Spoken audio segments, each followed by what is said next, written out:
Fala pessoal, no ano de 480 a.C. se deu uma das mais famosas batalhas da história, onde o rei Leônidas, com seus 300 guerreiros, lutou contra o temível Xerxes, que estava com um exército de 90 mil homens.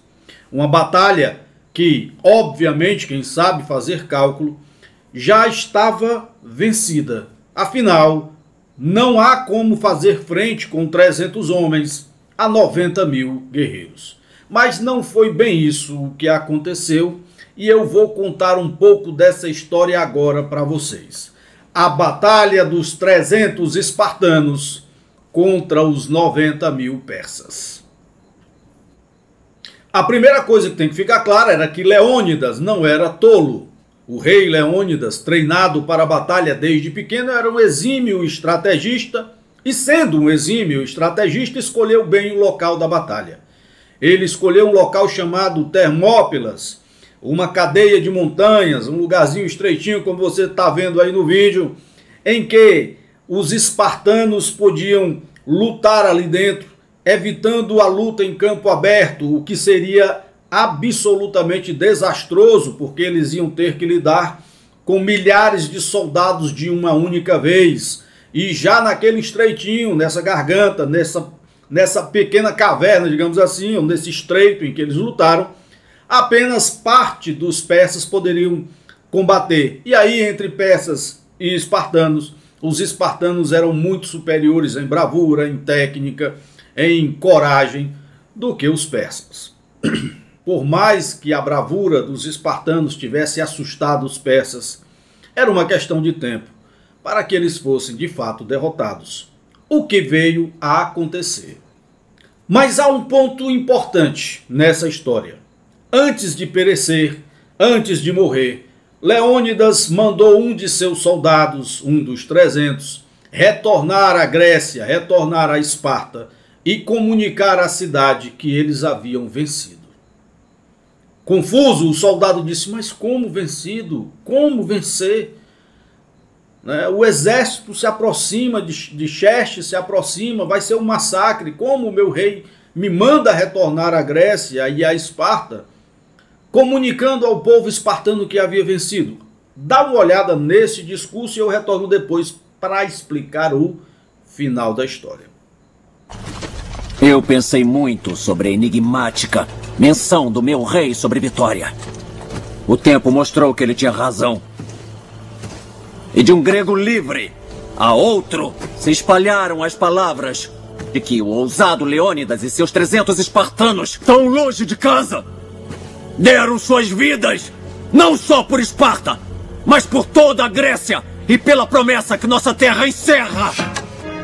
Hoje, libertaremos um mundo do misticismo e tirania e começaremos um futuro mais brilhante do que podemos imaginar.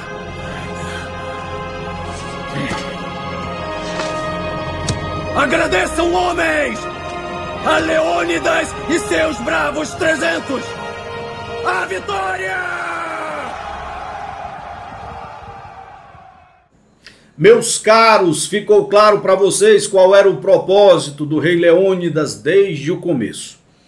Como bom estrategista, como general experiente, ele sabia, tinha absoluta certeza, que seriam mortos pelos persas. Afinal, 300 homens não conseguiriam fazer frente durante muitos dias a 90 mil persas. Ocorre que Leônidas também sabia que era necessário morrer, era necessário o sacrifício desses 300, aliás 299, porque um voltou, para que a Grécia tivesse coragem de se levantar contra a tirania persa.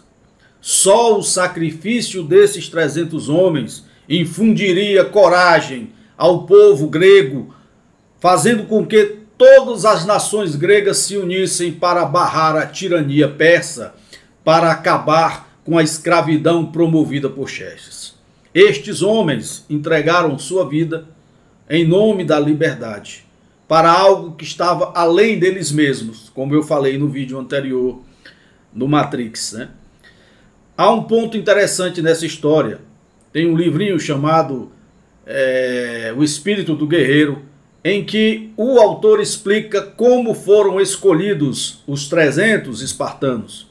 E a razão de serem aqueles 300 não era apenas pela bravura, pela força, pela destreza técnica dos guerreiros, mas por quem eram suas mães e suas esposas. Leônidas escolheu os guerreiros cujas mães ou esposas eram também bravas, poderiam suportar a morte do marido e do filho, porque ele sabia que se não escolhesse bem os guerreiros, com base na bravura de suas mães e de suas esposas, ao saber que os seus filhos ou esposos haviam morrido, todas as mulheres cairiam em desespero, e isso acabaria enfraquecendo a moral espartana. Então foi fundamental os 300 espartanos, mas tão fundamental quanto foram as mulheres que suportaram bravamente a morte de seus esposos e de seus filhos em nome da liberdade da Grécia. Hoje nós nos lembramos dos bravos espartanos não apenas por sua bravura, por sua força, por sua destreza, por sua estratégia, mas sobretudo por sua capacidade de fazer o que tinha que ser feito, de entregar a própria vida em nome de um bem ainda maior, entregar a própria vida em nome daquilo que acreditavam, entregar a própria vida em nome da liberdade do seu povo. Nem sempre a vitória está em levantar o troféu. Muitas vezes ela está em inspirar, em motivar, em ser a referência para todos aqueles que acompanharam a sua batalha. Se você gostou do conteúdo, ajude meu filho, curta, comente, compartilhe. Compartilhe com quem você acredita que esse vídeo pode ser útil. Traz mais gente para cá, que toda semana eu falo de um livro ou de um filme que pode nos ensinar, que pode nos ajudar, que pode contribuir para o nosso crescimento pessoal. Valeu!